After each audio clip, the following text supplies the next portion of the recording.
Unsa ika-istorya nimo nga gidakop na si Kuan? Mirisi. Mirisi. Ngano man Mirisi? Dong. Magkita rami unya ni Torres. Magkita mo ni Torres? Oh, ako nang upawan. Ah. Ano masasabi mo na si Duterte hinuli na? Mirisi. Aba? Para sila nagtampo sa bigas. Nagtampo sa bigas? Oo. Lalo magugulo ang Hindi ka Pilipinas. nalulungkot? Magugulo ang Pilipinas. O talaga? Lahat ng mga loko lalabas na ngayon.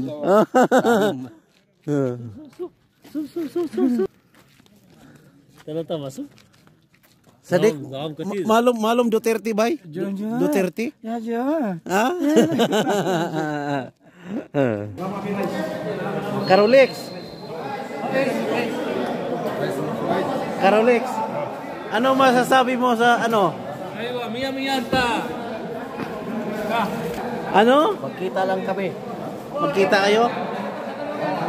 Carolex, ano masasabi mo kay Duterte na inuli na? Ah, Bukan mo ako, George. Sirain ko sa sasakyan mo. sira na nga eh. No comment bay? No comment Brad sa kay Duterte? Wala kang comment? Duterte ka bawal yan. Bawal. Hello po mga minamahal na makadong sir. Ito po ay comment lang po opinion sa mga nangyayari sa ating bansang Pilipinas. Ito po ay opinion ko lang. Hindi po ako kumakampi kung kanino. Ang kinamkampihan ko lang po ang ating Panginoong Diyos. Dahil siya lang po ang pwedeng pumigil sa ating lahat. Pero sa mga nangyayari sa ating bansa ay ako po'y nalulungkot sa paghuli nila kay Tatay Digong Duterte. Ako po'y nalulungkot sa paghuli nila. Hindi man lang nila inisip na ang si Tatay Digong ay hirap na po at hindi nila inisip ang kanyang edad. Dapat po nagpapahinga na po sa kanyang tahanan doon po sa Davao. Ako po ito po opinion ko lang. Ako po nalulungkot sa paghuli nila kay Tatay Digong. Mga minamahal na makadong sir.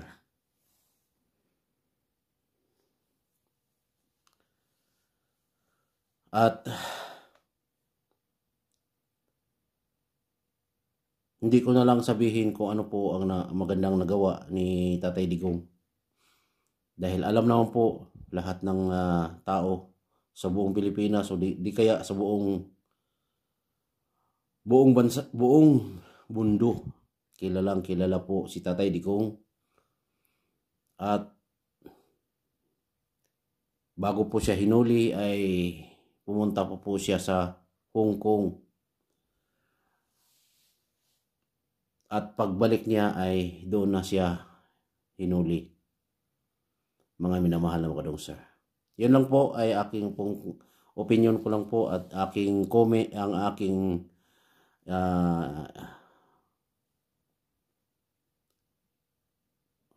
aking opinion lang po sa ang aking pinahayag ngayon.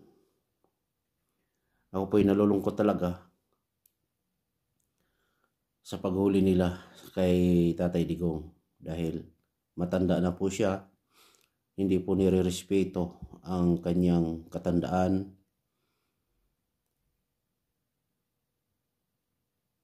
Kapwa po Pilipino ang